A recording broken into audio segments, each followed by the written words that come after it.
Assalamualaikum warahmatullahi wabarakatuh. Kita lanjutkan. Sekarang sudah ke video keempat di polinom.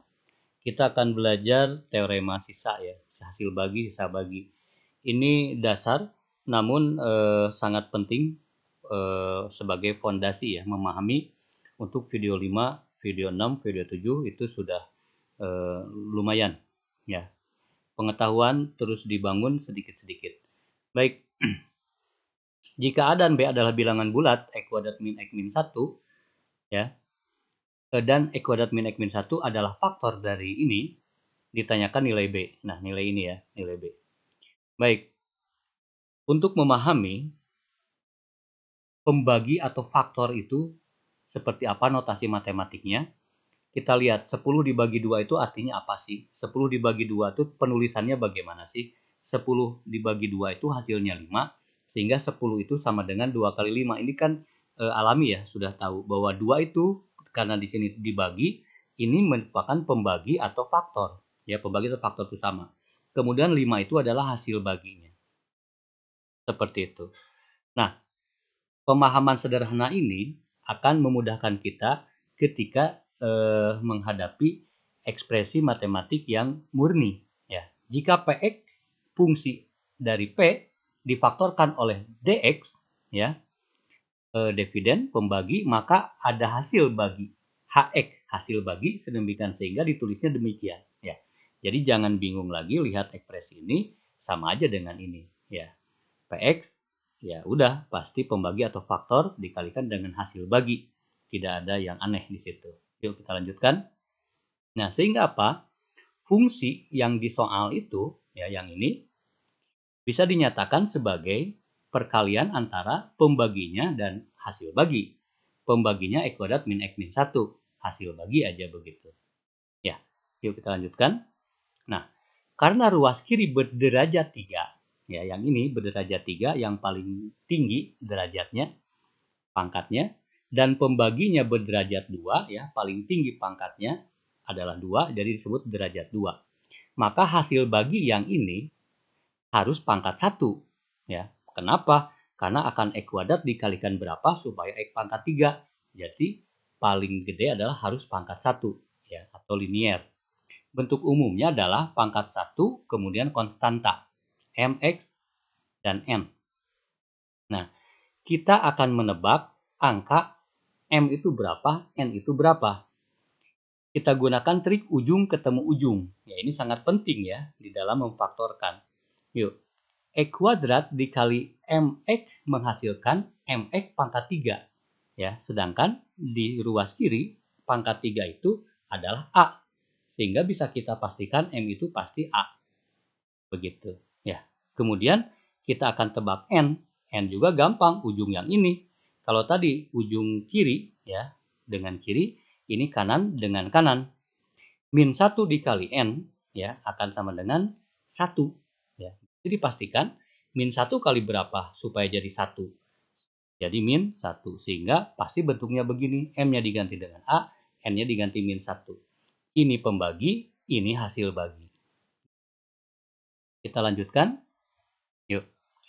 Dalam distributif berarti X kuadrat dikalikan ini semua, min X juga dikalikan ini semua, min 1 juga dikalikan ini semua. Kita uraikan, X pangkat 3, X pangkat 2, min AX pangkat 2, plus X, min AX, plus 1. Ya, kelompokan AX pangkat 3 tidak ada temannya, ya sudah. X pangkat 3, X kuadrat itu ada 2, kita gabungkan. X kuadratnya kita keluarkan, berarti di sini min 1, kemudian min A. Kemudian X juga dikeluarkan, ini berarti 1, ini min A. Ya, seperti itu.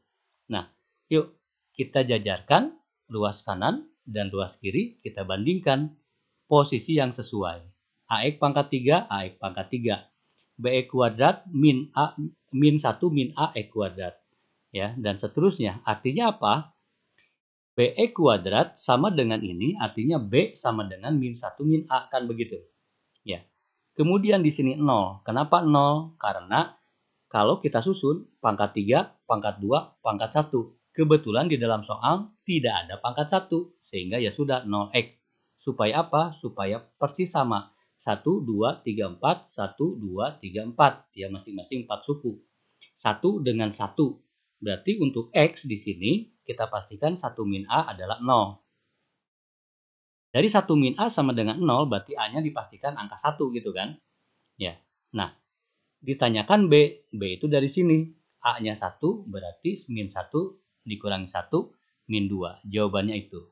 Ya, demikian. Baik, soal nomor 2.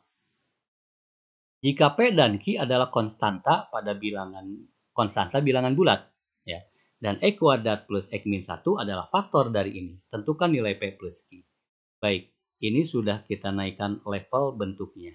Ya, yuk, sama saja. Polinomial berderajat 3, ya kan? Dengan pembagi berderajat 2, maka hasil baginya derajat 1. Berarti begini, ya. Angka-angkanya terserah apapun ya.